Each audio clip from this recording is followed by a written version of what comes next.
Moving to oneness.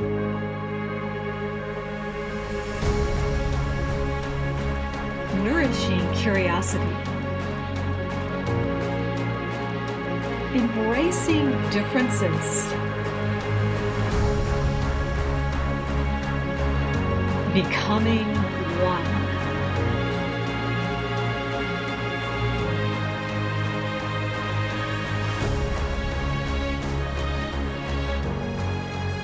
You carry so much beauty within you, and you express it or try to express it in different creative ways. And often you come to a point where you believe you're not good enough or people won't like it. No more.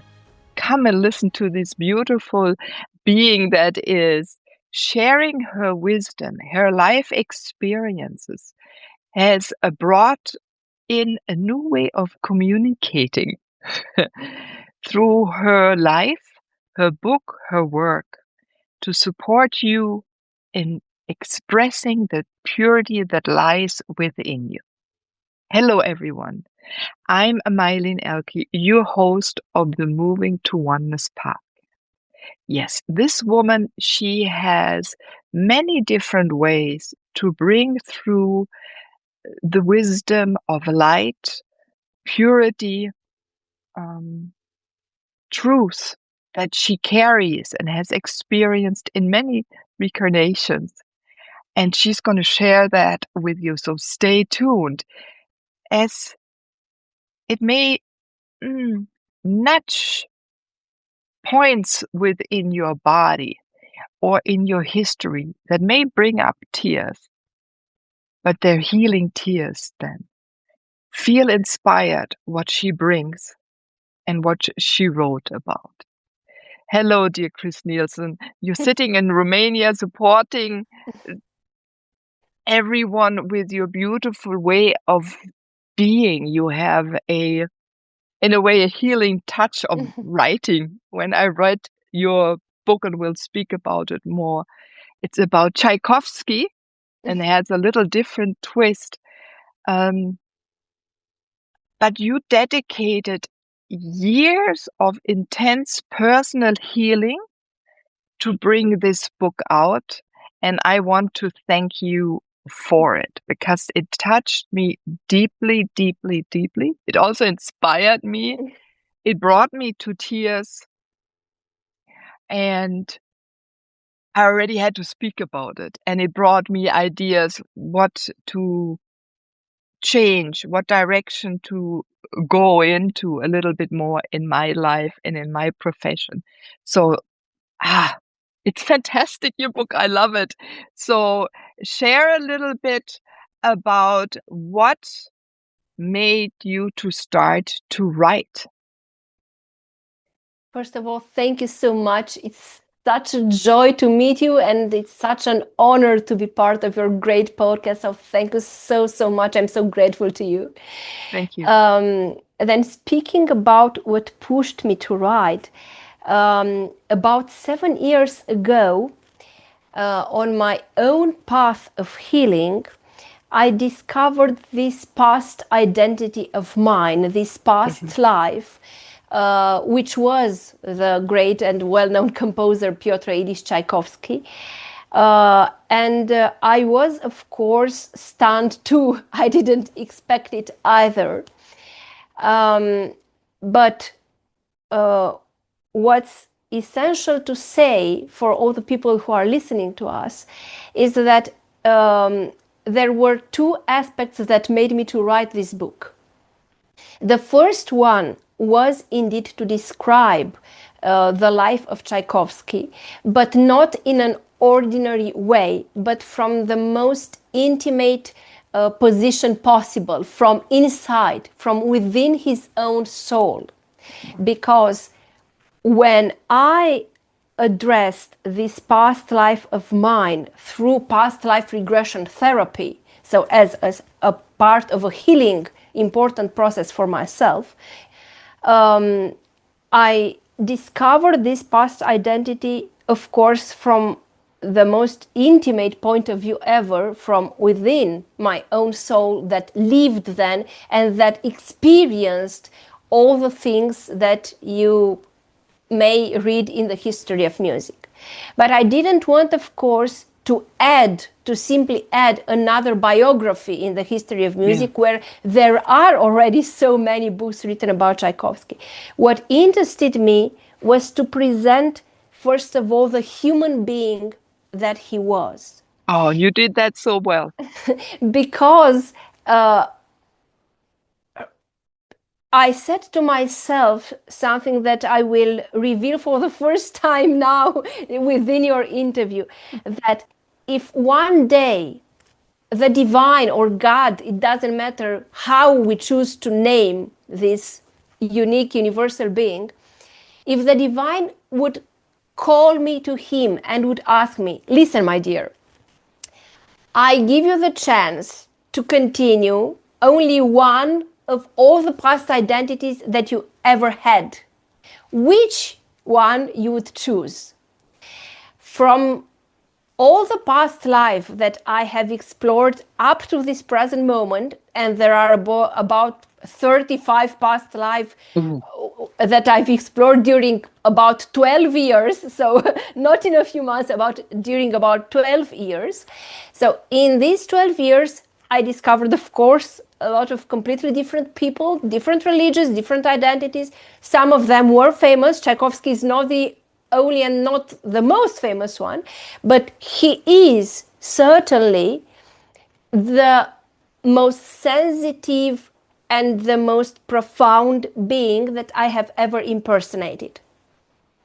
Yeah. And I simply felt that, if you want to put it in a simple way, he deserved to keep on living out of my 35 past lives.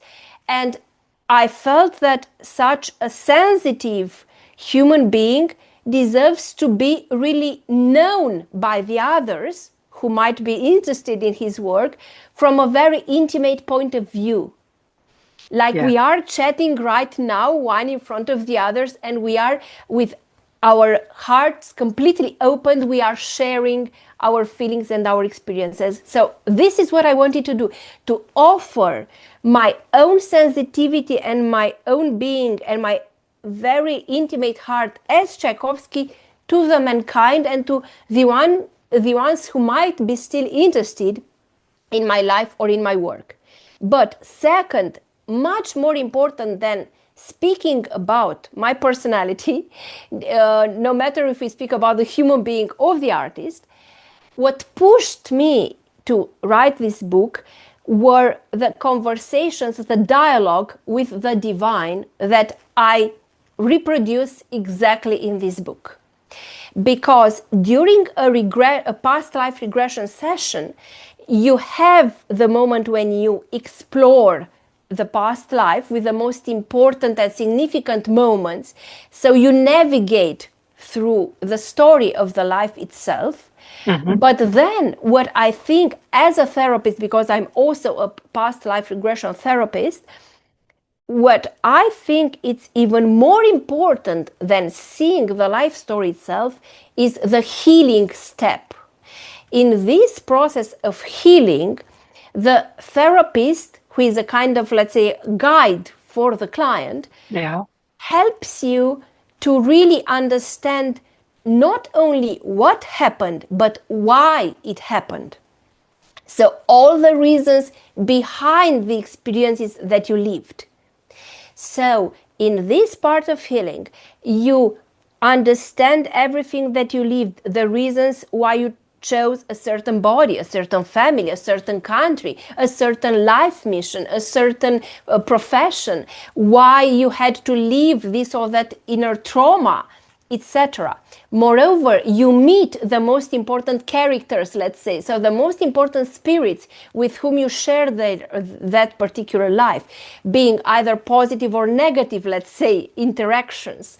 You release all the negative, let's say, emotions, anger, fear, etc.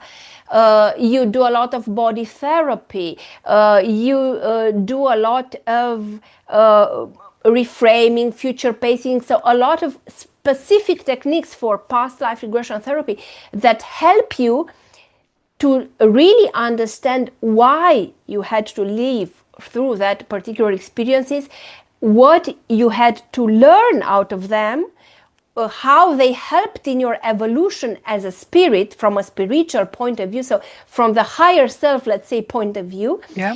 And in the end, you finally managed to integrate all these experiences.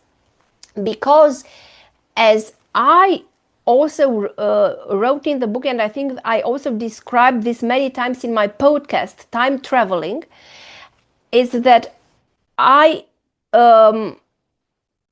built up what I call the equation of healing. And I think that the most important steps of healing are, first of all, to understand what you lived in order to be able to reach the second step, which is acceptance. After you reach acceptance, you might do the third step, which is forgiving. Essential step otherwise. And then the fourth step, which is healing, finally starts to happen.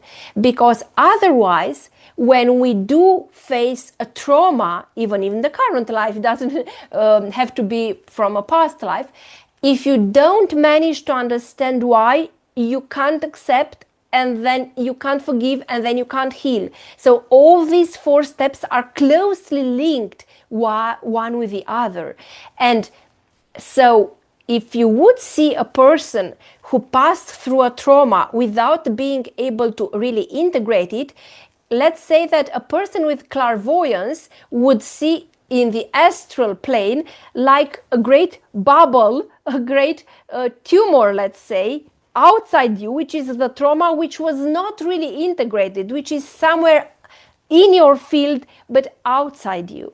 And of course that in time, unintegrating trauma leads to various emotional and eventually physical diseases. So coming back to my book, this part of healing, which happens in what we might call the afterlife or life between lives, this part of healing in which I ask the divine so many questions about my life mission as Tchaikovsky, about my incompatibility between my soul and my body in that life, because I was what we would now call, I think, a transsexual. All the emotional problems that I had, fear of abandonment, inner child problems, the karma, my personal karma and my family karma, etc. So all the questions that I had to ask to my own healing, in the end gave birth to such a great number of divine answers shared with me from above, which answered my own personal questions, but the questions of the mankind too. Because, Yes. because implicitly, everything that I needed for my own healing, I think that were the most important topics that are discussed nowadays, both in spirituality and in alternative therapies. All these problems where we speak about the relationship between the body, the emotions, and the mind, about what birth and death really are from a spiritual point of view, about, once again, our life mission, the relationship with our body, karma, the relationship with our family, and everything that develops as energy mechanics, let's say, within a family, love, impossible love, depression. So a lot of problems that all of us might one face are answered in my book, because I received these answers from above. So I reached that moment when I felt that I should share all this wisdom that was given to me for my own healing. So these two aspects pushed me to start this long and difficult journey in order to write this book. So First of all, to offer Tchaikovsky from this unique, intimate point of view, and then to offer all the important answers that were shared with me by the divine and that I think are valid for any human being. Oh, yes, they are. And everyone, I want to, if you're listening, come to the video. No? Sure. Anyway, you have to take a look at this beautiful woman and also her book. And whatever you just spoke about, Chris, I could sense that in the words, your strong internal dedication to bring these points through. You can read it, you can feel it. The light shines through the words. It's you touch the heart. It's very seldom that the intellect was touched while I was reading. Yeah, you made me aware, and I think you will or are making others also aware of their own life while we read about the life of Tchaikovsky and a little bit about yours, because you ask these questions or you look at both sides or both lives sometimes of yours. And it started, I remember the first, I took a lot of notes, everyone. I don't know, I have to and the book is full because they're phrases that I've mentioned that I have heard that touched me, where they come from source. They are pure. There's a pureness, and it just vibrates through you. The frequency of the light, it touches you. It is an exhale can happen. So that was the inspiring. I remember a moment when you wrote about when Tchaikovsky was tiny. I mean, that you even remembered he was lying and seeing the play of light through the leaves and the different colors. He's able or was able to hear the sound of oneness, I say. And it was really frustrating for him. That's what I understood, Chris, that he couldn't express that, right? That he had to go through life or his childhood, being a teenager, maybe then a youngster, before he found music to express it. But at the same time, there was always this fear of expressing what is deep within him. Man, so many of us have this, especially if you feel and see and experience what is true, but our cultures don't live that. And I would say it's maybe more a Western culture that has that nowadays. And it saddens me sometimes that these Western cultures spread the world, but luckily it's coming back, that so many wisdom cultures survived and they're teaching us again what we once had. Yeah, so this intensity of experience that I think, Chris, so many have, and they don't know what to do it and are maybe laughed at or shunned at or pushed aside, but they carry all that exists within them. And it must be so frustrating. So the whole time reading your book, I thought about, oh, how can others express this? How can I help express that?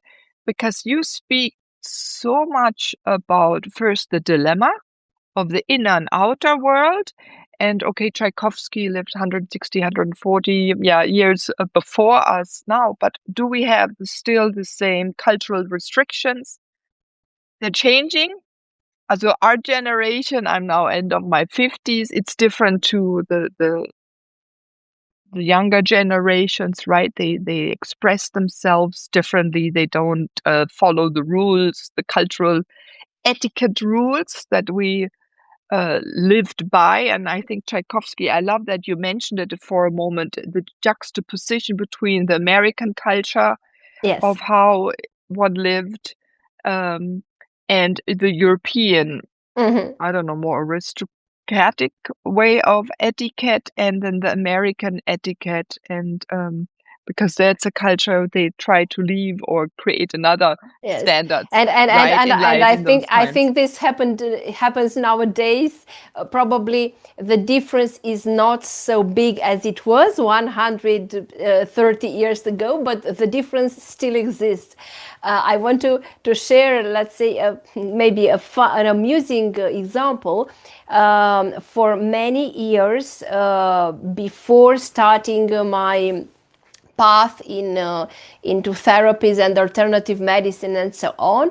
I studied public relations and marketing applied to the artistic and cultural field. And I worked for lyrical theaters for many years. And I attended many international conferences that were organized by Opera Europa, which is the organization that gathers together all the important lyrical theaters in Europe. I was in Munich once, for example, in order to attend. And you were in the Scala in Milano. Yes, and the Scala you de were Milan. at Yes, the big of course. ones. Yes, of course. And then 1 year I received a scholarship in order to attend the first course on opera management organized in the United States by Opera America, which is the similar organization in the United States that gathers together all the lyrical theater in the United States.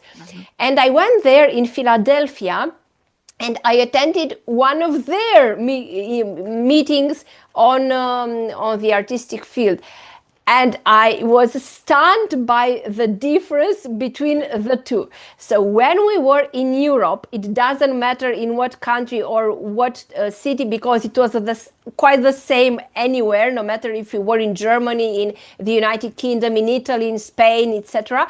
All the people, when the conference started, they were like this, very with a very official and formal position, very polite, very elegant, etc. While in the United States, when the conference, which lasted for 3 or 5 days, was opened by the president of Opera America, you were like, let's say, on Broadway within a comedy show. So everyone was laughing. The president was doing a lot of jokes. Everything was so funny, so open-minded, so flexible. So I was completely stunned by the atmosphere and the difference in the kind of dialogue and communication that was within that conference in America, in having in parallel what happened in Europe. So yes, I think there are still important differences. Yeah, and it's important, right? We have a global podcast. You lived in many different countries. You've traveled the world. I have lived in also many different countries. Yeah, also a long time in the US as half of American. I invite everyone, if you are uncomfortable of expressing who you are in your culture, travel, because the world is full of different ways of living. Yeah, I love to see the world myself and experience cultures because it provides so many answers. And you spoke so much about the landscape and also about, I don't want to talk too much about the book, but it's a really good book. Tchaikovsky loves nature, but we all know that. You can read that everywhere. He expresses it in his music, in his operas, and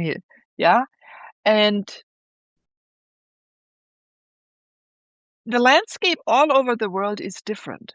And it provides information to us. And we all have such a different gene pool. That's also important, Chris, right? So the gene pool, it's not just the gender, and that was also fascinating. We'll talk about it. But the gene pool reacts differently. Where did your ancestors come from, where they've lived? And because they carry the knowledge, or even your language, you're into communication, right, Chris? Mm-hmm. So many languages were formed by the landscape of this earth. right? The sounds of animals, the wind. So they formed also the languages. And we don't speak enough about this anymore. And he was able to put that into music. And he was also someone who loved to travel. A lot. And I love that. He had this juxtaposition again between wanting to only be nature, because then we're one with everything. Everything is one with us. We feel home, like we're home, right? We're part of everything existing. And then having to go then into the people's life, the big cities, St. Petersburg, Moscow, etc., Paris, New York, whatever, where nature wasn't so calm and peaceful, and where the people were not so truthful, and he could feel not the truth. So especially in our spiritual realms, many of us don't feel the truth, spoke maybe the truth, and were hurt, especially as younger children speaking the truth. Again, it becomes less and less nowadays. Maybe we were, stopped a little bit by people. Parents were scared that something would happen to us, or they were shunned. So we dug it into us, and throughout this book, you have this discussion and how can we express, and how it hurts if it doesn't come out. And we're now in a cosmic time, 150 years later, let's say, where we invited to bring out really the true essence of ourselves. Why are we here on this earth? And we have to relearn this, Chris. It's not easy, because we have these cultural rules that have been set on us and our ancestors and the beings. Maybe some of us have lived, not all of us, right? I think I did regression work, and I was always on other stars. Never was here on Earth. I remember when we did also rituals where you went backwards in time to find what kind of food you ate in the Ice Age, or your first clan or something. If you look at the biological mats we carry, I always had blackouts until later. Then I learned, because I've always been, it's my first time here. And and there are many that are here for the first time. So it's also a cultural, also cosmic shock. Others have been on this earth over and over and over and experienced it, some a few less and more than others. But also then letting that shine through, and we have on this earth this density which doesn't let this out. And even you spoke so much about all the interesting relationships, fascinating relationships, and in depth what each relationship that Tchaikovsky had created within him, and what kind of music came out because of it. I think the words and the thought process of Tchaikovsky while he lived, and then after he speaks from the other side, out of the, right, from the one mind, the conclusions, and while this has happened. And it's so true. So often you feel the truth ring through the words. You just know, and that gives so much healing. So you experience, or I experienced myself, maybe others when they read or have read the book, you experience your own life in a different time, in a different place, in a different body, right? As a female or male or transgender or whatever. The unending, anyway. And then always hearing truth and the purity in the truth, and how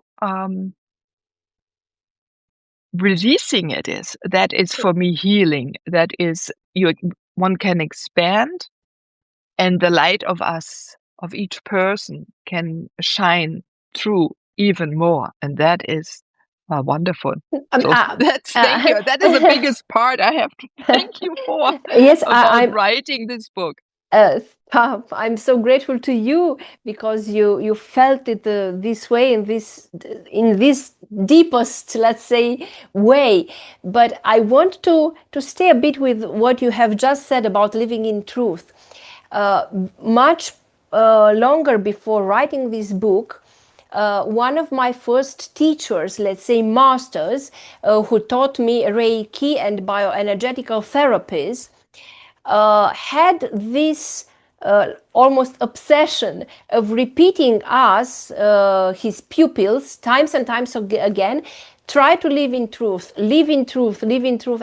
And this is something that I discovered years later in Tchaikovsky as a very important idea that he had and he repeated too, and that he also, let's say, transmitted to me.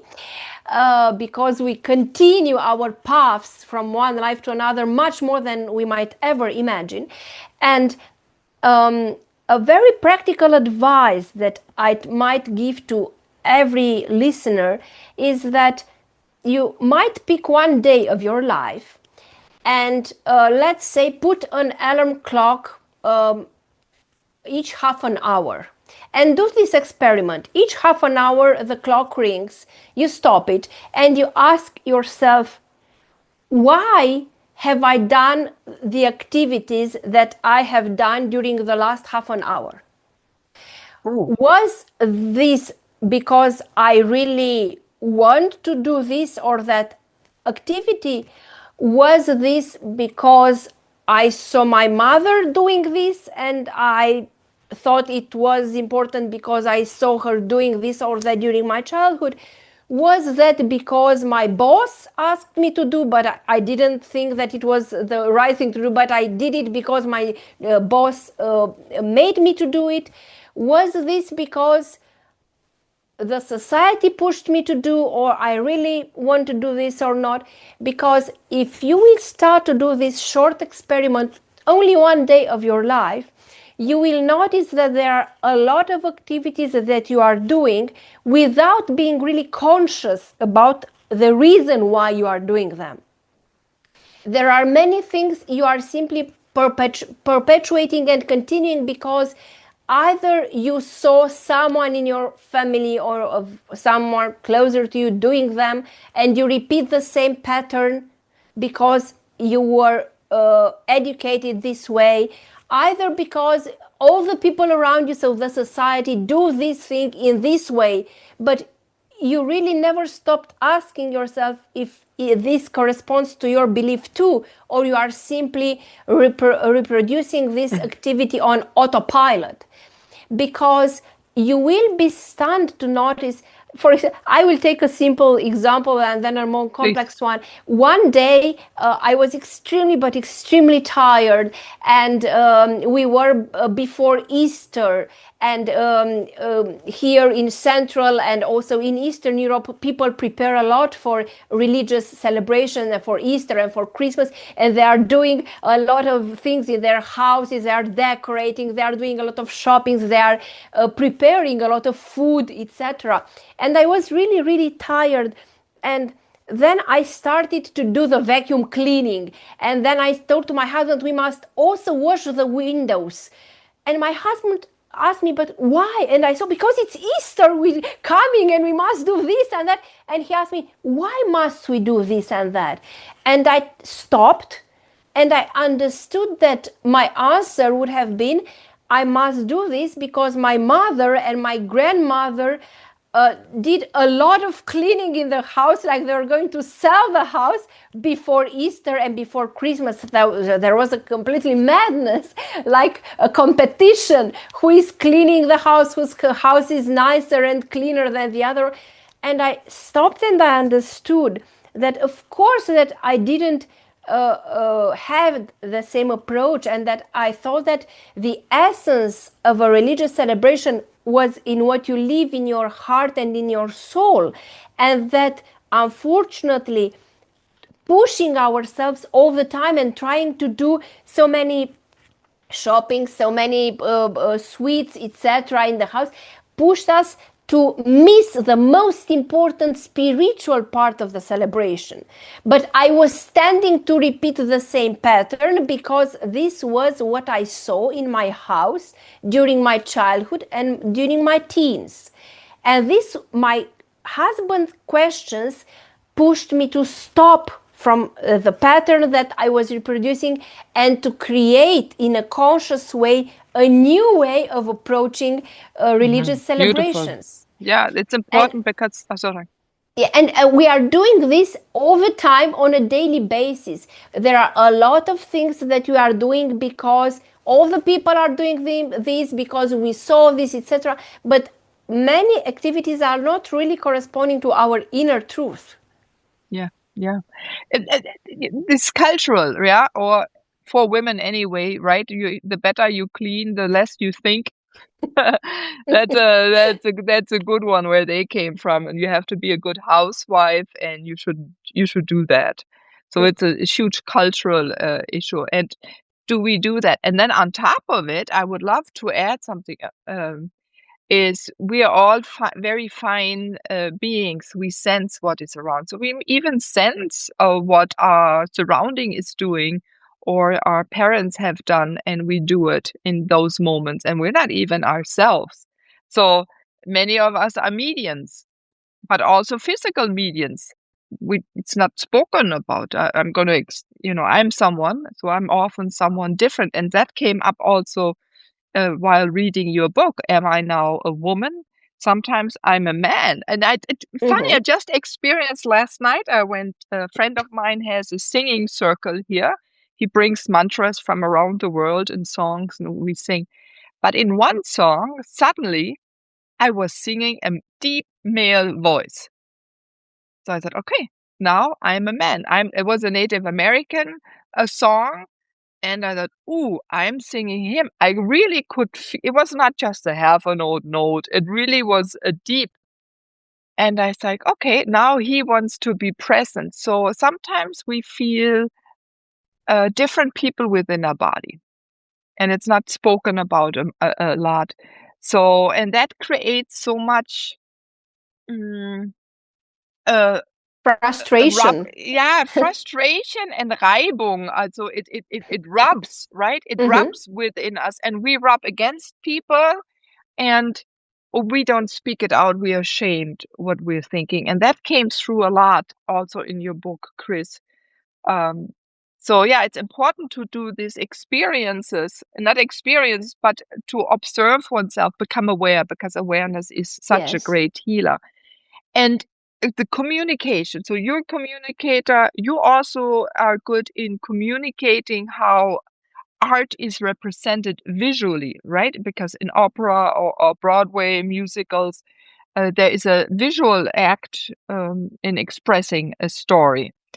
And in the character, I mean, they're not characters. They were human beings that you delved into. And Tchaikovsky spoke also about what he sensed them and what he didn't. The expression of the truth, the speaking out how we feel, the misunderstanding, and by the fear of not speaking out because we wonder what others are thinking about us. God, that hurts.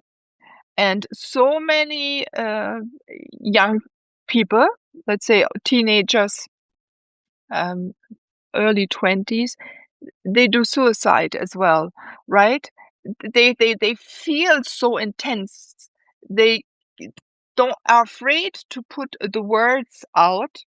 They feel different. They can't speak about. They don't want to be shunned, and it's only because people are afraid or maybe don't understand what they understand.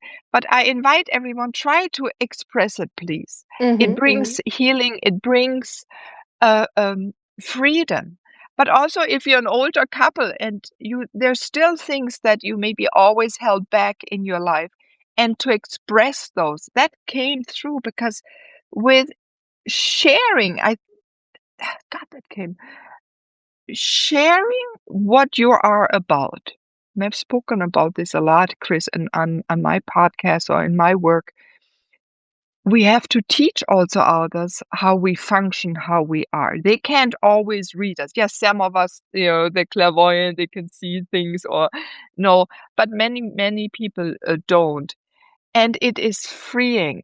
We can expand if we share and give another person the opportunity to understand us or me or you on a different level. And that came through because then there is this love we can sink into for ourselves, because body shaming was huge also in your book. So I hope a lot will sense that. That's a very big topic at nowadays, right? Mm-hmm. Yeah. So you see, it was, I found topics that are so present that were at that time as they're now. And you brought many answers to these extreme personal topics that need to be looked at in my eyes, so we can have this beautiful human experience that humanity can become free and be less rigid and aggressive, because this aggressiveness comes from not expressing what we are, what we think, or what we want to feel. And I want to add something which I found is extremely important, Maylin, I think everywhere in this world, unfortunately, on the whole planet, is that all the educational systems that we had in each country address only the intellect, only a mental development of the human being. Mm-hmm. And I was really stunned to listen 7 or 8 years ago, an American specialist who built up a very nice programs on finding your life mission, who told something very interesting, that on this planet, almost all of us are emotional illiterate, because we do get out of such complex schools, high schools, universities, etc., which transform us only in intellectual machines. But we are not educated to express, to become aware of our own feelings, or to feel the other feelings and energies. From an emotional and from an energetic point of view, we are learned almost nothing in schools. And I was really very amused, but of course in a very sad way, to read 2 months ago the famous international bestseller, The Autobiography of a Yogi by Yogananda, which was published 100 years ago, I think. Yeah, I read it. Mm-hmm. And it's a great book written by this great Indian yogi. And I was really stunned to notice that he discussed this topic, taking into account the schools in India. So even in India, my God, he discussed that 60, 70, 80 years ago, the schools were only addressing the children and the teenagers' intellect, without trying to develop their own gifts, their own talent, without trying to connect them with their own feelings or energies, nothing about it. And he visited the great Indian poet and writer, which was also awarded with a Nobel Prize, which is Tagore. And Tagore, with his own money, because he was quite a rich person, he was part of an old and rich Indian family, offered his gardens and his house in order to build a private school on this healthy basis, taking into account also the emotional development of a child and the energies and etc. And he proposed Yogananda to add some yoga classes for his children who are studying in his private school. And when Yogananda arrived in the United States, he became friends with important persons in the American society at the time. And there was a very rich man in America. He was a businessman. And he asked Yogananda, listen, can't you really bring in the United States a different educational system? Because all our child are really not being served by this educational system, which doesn't try to develop their being. They are only accumulating information. That's everything that they are doing. They are training their intellect and their memory. Dot. So I think that's one of the greatest problems of our human society, that our educational systems for years and years tell us that only memorizing history and developing our intellect in order to do mathematics and physics, it's the only important thing in life. Yeah. You know, we know where it comes from, but the history, but it's turning. I sense it. One is that us women are learning to recognize what we are more and more, and changing the paradigm of how we live, and through that how we raise our children. And if we can be who we are, we as mothers can hold the family different, and the children can grow up as something that they are. But it's really interesting. I learned with the Koreans energy work. The Qigong was there a lot, and there were many ways to improve perception, awareness. So very shamanic in a way.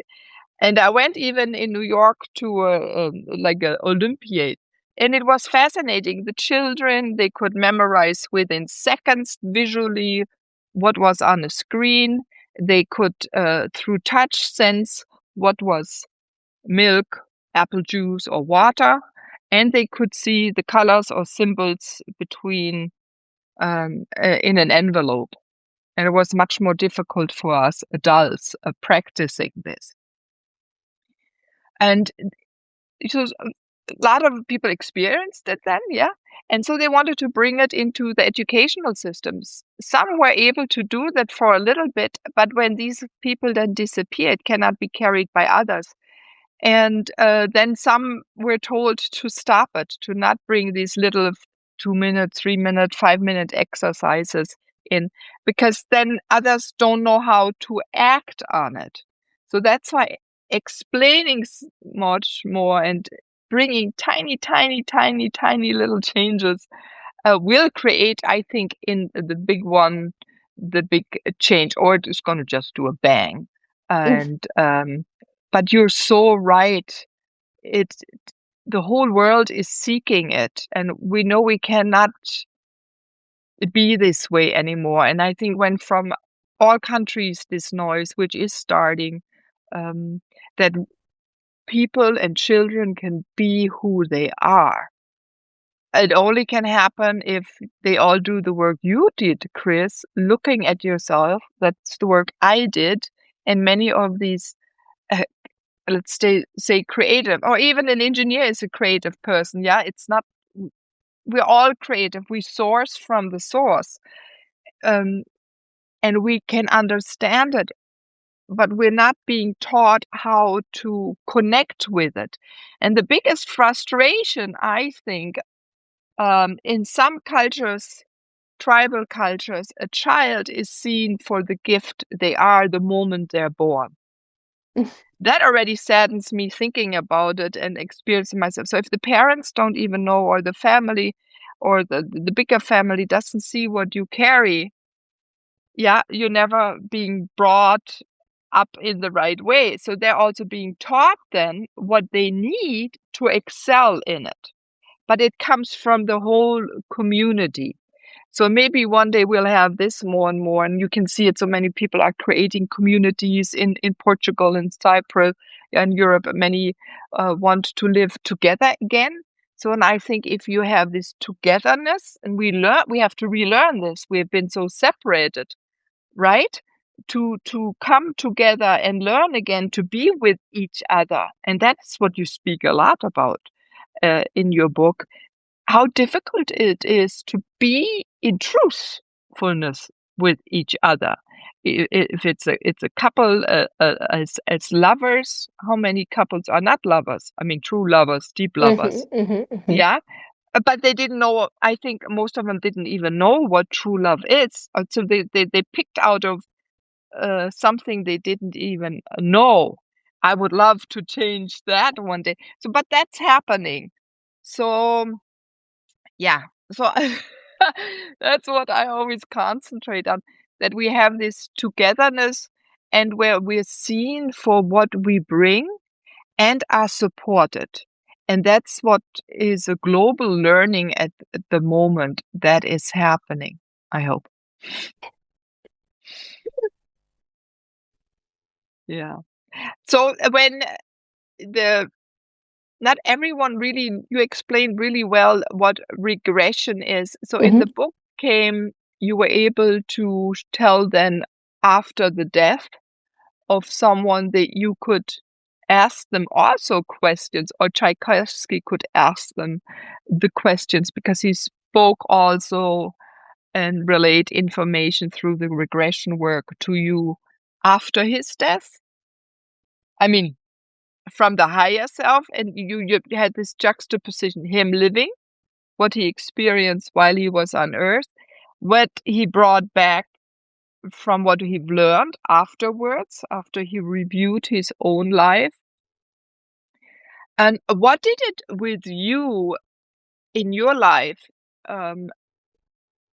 learning about this immense gems? I mean, it's a book full of gems, of jewels, of wisdom, of knowledge, and because you also experience it. So it's not like you only your intellect, you were speaking it, you visceral felt it while you were in regression.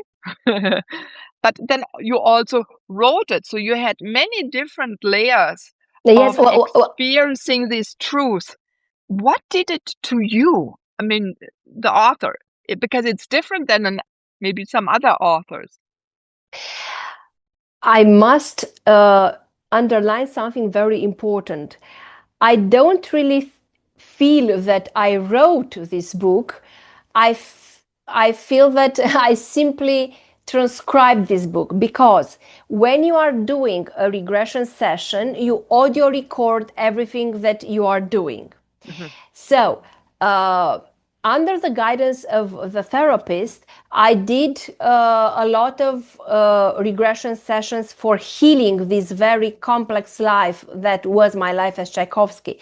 Because people think simply that, wow, it's extraordinary, you were a great composer. It was not extraordinary at all at that moment. It was tragic, because it was a life so intense and so full of traumas and drama that it took to me a lot of time, much more than for other past lives, in order to really heal, to deeply heal all the traumas that were issued out of this life. And so all in all, I did about 20 regression sessions on this life, which all in all meant about, let's say, 100 hours that were audio recorded when I was under trance, reliving my life as Tchaikovsky, and also doing all this healing, these specific techniques that you are doing within a regression therapy in order to release emotions, tensions, in order to understand everything that happened, and in order to really heal.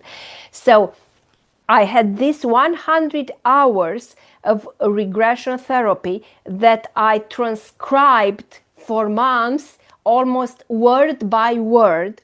And I did very light editorial interventions, only in order to allow the text to flow. And I put the events in a chronological order, because very often within a regression therapy, you are not always following the chronological order. You are rather following all the moments connected with a specific emotional problem. Yes. No matter if that problem repeated, let's say at 20 years, then at 35, then at 55, and so on. So I had all this important material that I transcribed almost word by word because I didn't want to alter its authenticity. So in this period of time when we speak about artificial intelligence, etc., my book is, I think, one of the most authentic things that you might read because it was, let's say, broadcasted live from Tchaikovsky's own experiences and then from my own dialogues with the divine. So everything was transcribed. This is why I don't really consider myself a writer. It sounds very nice and it's really very nice for myself when people are telling me that I'm a writer, but to be honest with myself and to live in truth, I didn't ever consider myself a writer. I simply was a person trying to heal her own personal issues. And I want also to underline this important aspect that if you are really a good and very serious professionist working with past life regressions, you never start a past life regression out of a simple curiosity. You always start because you have a real and important emotional or physical problem. Interesting. So, if you are a good therapist, for example, I studied in the United Kingdom with a past life regression academy founded by Andy Tomlinson, who is a great author and therapist in past lives and life between lives regression. And we were taught that you always start when you have a very clear, important emotional and or physical problem that you address with the client. You do a special meeting which is called the interview, in which you even measure the level of this problem, because afterwards you must notice how much the level of the problem went down, because you might have a problem which has one simple root or many roots, and the problem, these roots might lead you only to the current life, because you always can do a regression only the current life. It's not necessary if the problem is only here, or it might lead you in a past life or in many past lives. So let's say, for example, that you have a fear of abandonment. You might have this fear because in the current life your mother died when you were 10, and this might be the unique problem. If you manage to do simple a healing only in this current life and address this issue, everything is more simple, let's say. But you might have this fear of abandonment also nourished by roots, let's say, which come from other past lives. Maybe that in a past life of yours you were engaged and your lover left to fight in the First World War and he died and he never came back. And this also nourishes your fear of abandonment. So each problem, emotional or physical, that you might have must be identified, measured, and then remeasured after the therapy in order to see if it's lowered enough or not. So I also start my therapy not out of curiosity, wanting to see who I was in a past life, but because I had very important problems in the relationship with my child, with my husband, and with my own professional path. And I found a lot of answers in this past life because it's a very, let's say, karmic active life in my current life. We lived a lot of lives in many, as you say, on many planets, in many dimensions, even here on Earth many times, etc. But not all our past lives, or parallel lives if you want, are equally influencing your own current life.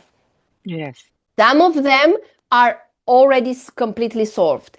Others influence your life, let's say 50%, other 10%. So not each past life is equally important for you today.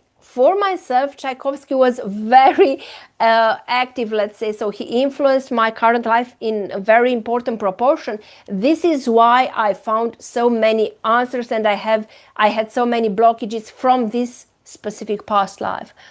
But once again, being famous or not is completely irrelevant for a spirit. So I was not, my past life as Tchaikovsky was not more or less important for me because I was a public figure. Everything was connected with my own personal life as a human being, of course. That's why you wanted to express it, and this story was also nudging you.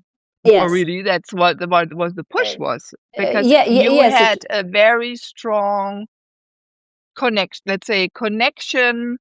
You're a healer, right? We bring it out into, and everyone, we're born as healers. If you're a healer, your whole body shares it. It's so important, because, and so you had to experience this. And through your experience, through finding out more about yourself, you found out more about Tchaikovsky, and you knew deep inside it's a gem for many other beings. You put it wonderfully. Yes, exactly. This is what happened. Yes. Thank you for doing this. Thank you so much. Really, really important. This book, again, I think there's so many people I've lost when I was young because they could not live this struggle.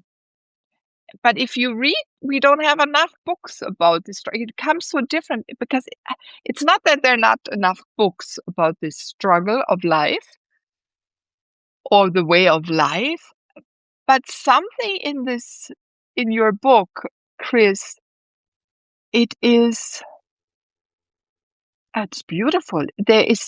Let's stay with the gems. It's crystal. So we have crystal DNA within us.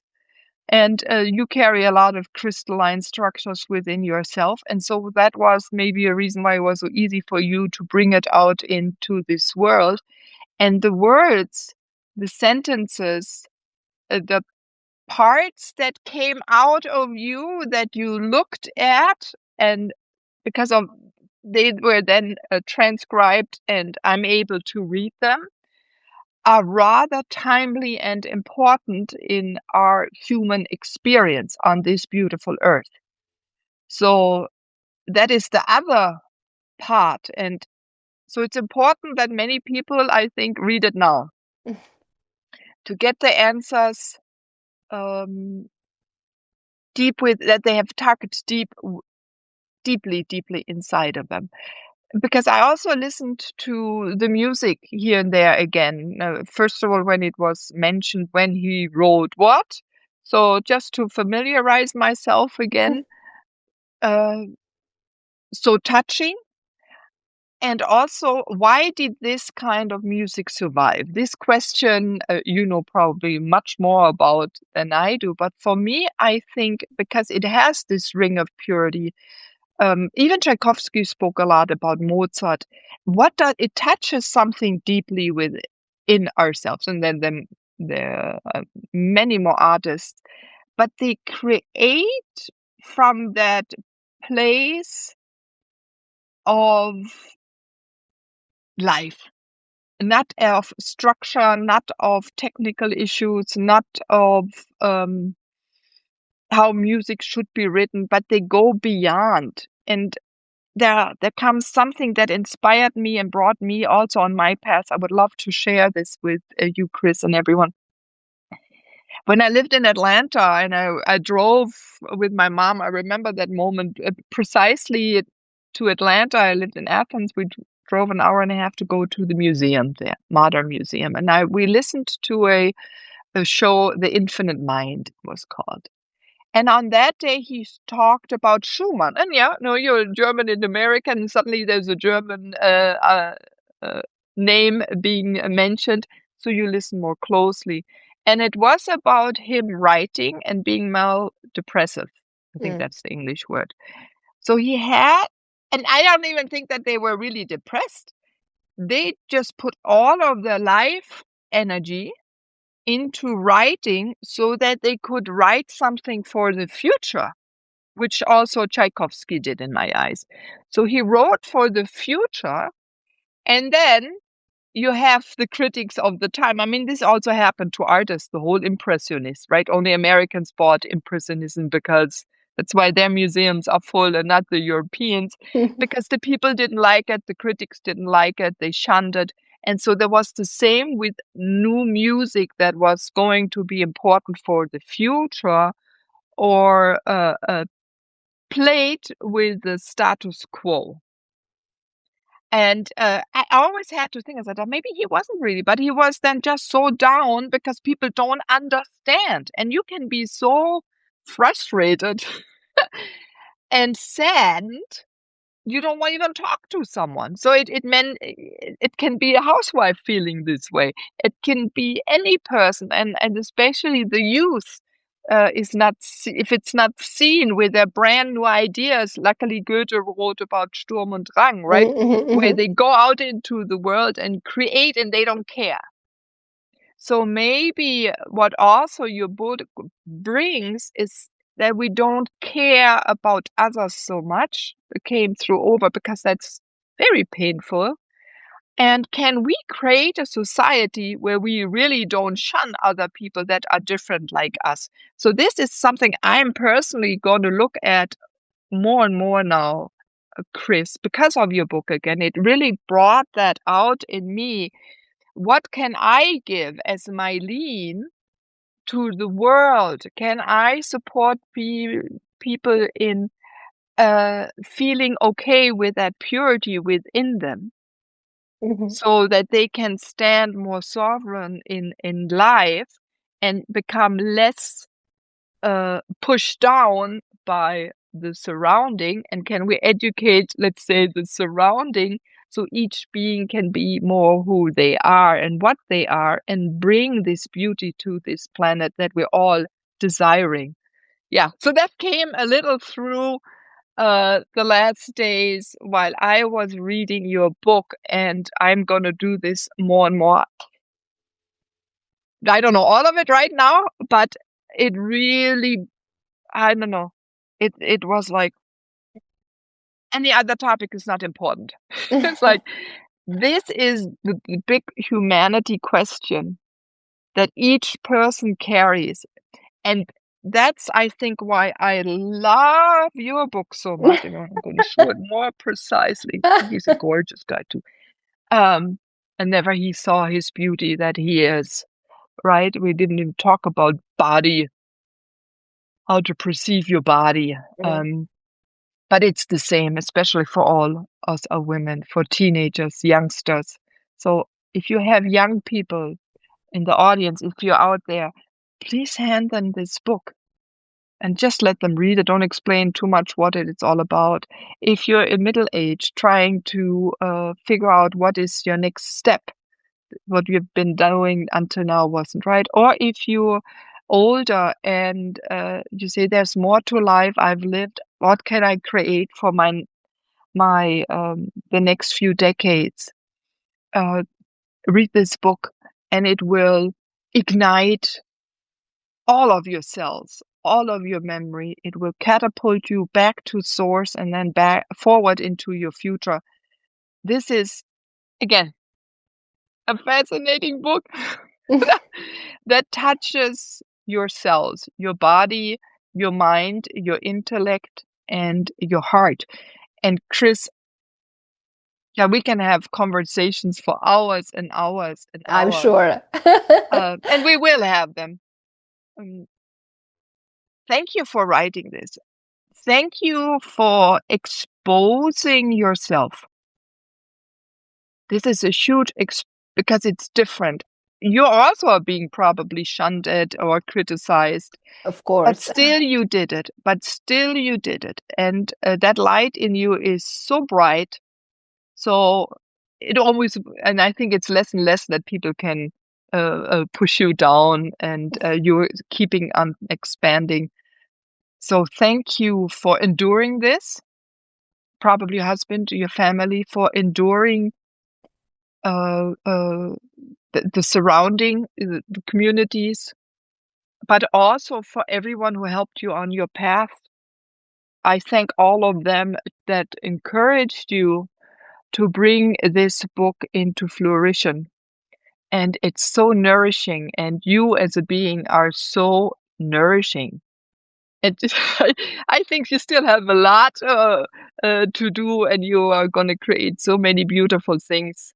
And this is just the start, because you said yes to yourself, and you said yes to the important thing you're bringing to this earth for all of us. Chris, God, thanks. I want to say a big thank you to you. I'm so grateful to you. You are such a great person, and thank you for seeing my book, the way that you managed to perceive it. Thank you so much. Yes. So everyone, again, go read it and share with us both how you felt, what it brought out within you. Everyone who is interested in regression work now, Chris is fantastic in it, and it doesn't matter where you are in the world, she'll be able to support you. And yeah, I wish you all the best, that your music that is in you comes out into the world, your creativity, and that you're able to be one with this one sound that nature, the world, the cosmos carries you in. Goodbye, everyone. I'm Mylene, and I thank Chris so much for writing this book, and all the best for your path in front of you, and keep enlightening it up so brightly. This is Thank you Mylene, so your much. host of the Moving to Oneness podcast. Goodbye, everyone.